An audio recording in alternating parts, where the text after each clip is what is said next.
the Circasian minority is the smallest. In the following presentation, you'll hear where they are located in this country and how they came to be here. The Circassians are Sunni Muslims, but unlike their Sunni neighbors, they are not Arabs. The origin of the Circassians is in the Caucasian mountains, which form the bridge between Europe and Asia. Because of the unique location, the area has been a battleground for centuries. Circassian culture, character and dress have been deeply influenced by this. Together with the strategic location, the rich soil and climate contributed to make the Circassian homeland worth conquering over the centuries. Originally, the Circassians, like all people dependent on nature for their living, were pagans. Later on, Greek missionaries won some for the Christian faith, but some 100 years later, Islam became dominant. There are even Jews among the Circassians, the so-called Kusarim.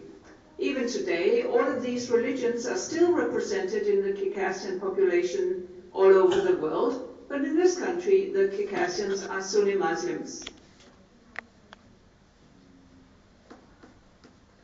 In the beginning of the 18th century, the Russian Tsars began to enlarge their empire by conquest.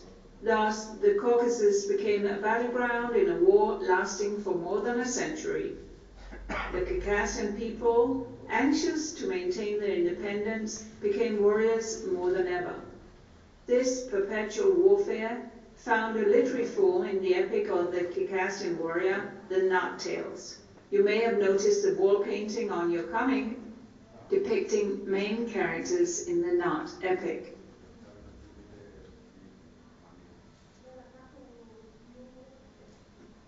The warrior wore a coat without buttons fastened with a belt in order to be ready at once.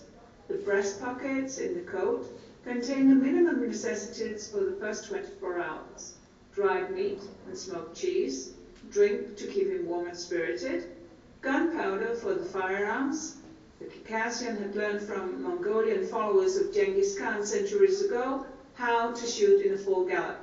And of course, there was also the portable office, one pocket for written messages to be delivered.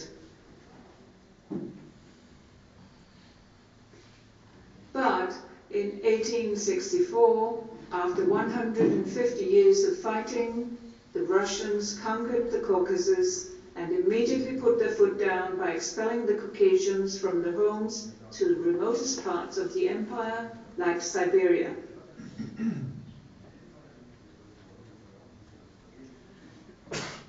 The majority of the Circassians chose exile in the Ottoman Empire. After all, the Ottomans were brothers in faith. In the Ottoman Empire, they were received with open arms, not least because of their renown as warriors. The Circassians who wanted to return to the Caucasus met their deaths at the hands of the Russians who sank the boats. And this day, the 21st of May, is commemorated as Memorial Day of the Circassian Holocaust, where more than 1 million people were killed.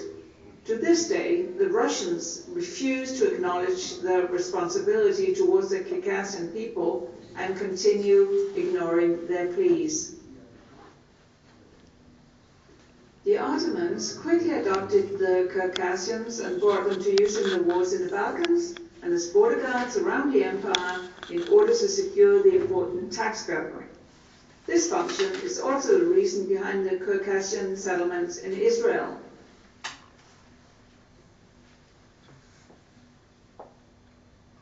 Jordan. In 1867, the Circassians arrived in Amman, at the time a deserted village. The Circassian settlement soon made the whole village bloom and